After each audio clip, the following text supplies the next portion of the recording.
राम राम मंडळी, स्वागत आहे आपल्या गावची चौमध्ये. तर मंडळी बघू शकता, हे आहे पळसाचं झाड आणि म्हटलं जातं पळसाला कुठेही जा तीनच पानं असतात. तर मंडळी मी तुम्हाला आज पळसाच्या झाडाचे फायदे सांगणार आहे.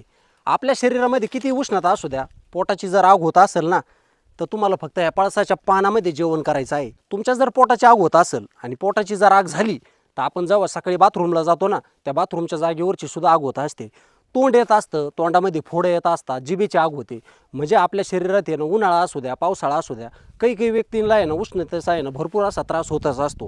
पण निसर्गाने असे काही झाडं दिलेले आहेत, अशा काही आयुर्वेदिक वनस्पत्या दिलेल्या आहेत ना, त्या फक्त आपल्याला माहीत पाहिजे आणि त्या वनस्पतीचा आपल्याला उपयोग करताच आला पाहिजे. तर बघू शकता, इतकं काय मोठं पळसाचं झाड आहे आणि प्रचंड रखरखत्या उन्हामध्ये आहे ना हिरवगार आहे. याची पानगळ झाली, आता छोटे छोटे पानं आहेत.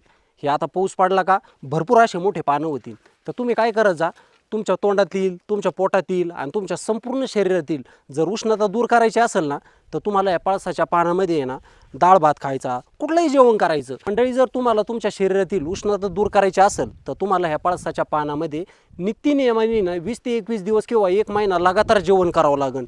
तुमच्या शरीरात आहे ना इतके काय असे बदल घडून येतील ना, खूप लाख मोलाचे बदल घडून येतील तुमच्या शरीरामध्ये, फक्त ह्या पळसाच्या पानामध्ये जेवले तर. तनू, आज तुला डोंगरावर फिरायला आणलं, कसं वाटतंय?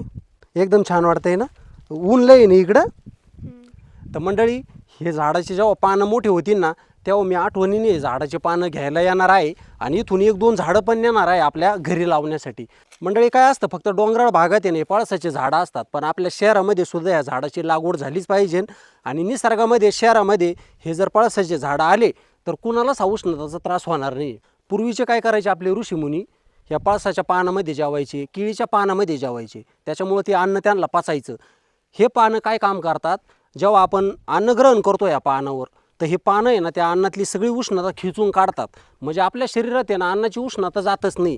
आपल्याला उष्णता कुठून कुठून होत असते, आपण जे जेवण करतो त्या जेवणामध्ये आहे ना, त्या अन्नपदार्थामध्ये 10 ते 20% उष्णतेचं प्रमाण असतं आणि ते काही काहींना सहन होत नाही. त्याच्यामुळे त्या माणसांना उष्णता होत असते. पूर्वी जेवढे कार्यक्रम व्हायचे ना, तिथं जेवण आपल्याला आहे ना पळसाच्या पानामध्येच भेटायचं. आजकाल काय होत आहे, आजकाल भरपूर असं सेलिब्रेशन होतं, पण आपण चक्क आहे ना प्लॅस्टिकच्या पंतरवाळ्यामध्ये जेवत आहोत. मंडळी, या पानाचा असा फायदा आहे, पूर्वी ना लग्न व्हायचे, काही कार्यक्रम असायचे, तर आपल्याला ह्या पळसाच्या पानामध्ये जेवायला द्यायचे.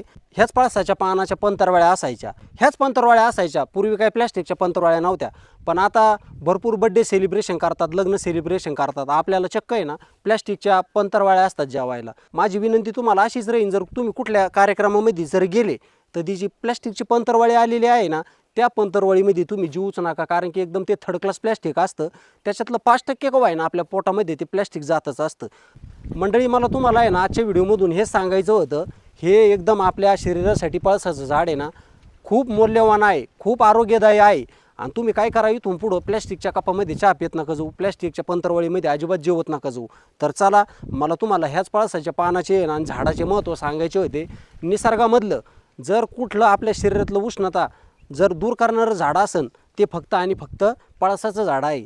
मंडळी, तुम्हाला कुठलीही उष्णता असू द्या, कशीही उष्णता असू द्या, जर तुमच्या शरीरातील उष्णता तुम्हाला दूर करायची असेल तर 21 दिवस आपल्याला ह्या पळसाच्या पानामध्ये, अर्थातच ह्या पळसाच्या पंतरवळीमध्ये आपलं अन्न ग्रहण करायचं आहे. म्हणजे तुमच्या शरीरातील उष्णता 21 दिवसात दूर होणार आहे. तुमच्या पोटाची आग होणार नाही, डोळ्याची आग होणार नाही, तळपायाची आग होणार नाही, डोळ्याची आग होणार नाही. इतकं मौल्यवान झाड आहे निसर्गातलं पळसाचं झाड. ते म्हणतात ना, कुठेही जा पळसाला पानं तीनच. तर चला मंडळी, तुम्हाला मी इथला निसर्ग दाखवतो. मंडळी, बघू शकता पळसाचं झाड आहे बघा हे.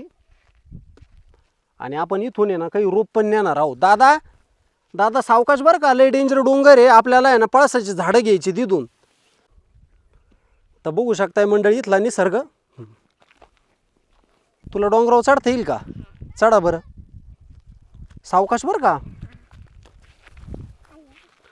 तिरकं तिरकं जायचा.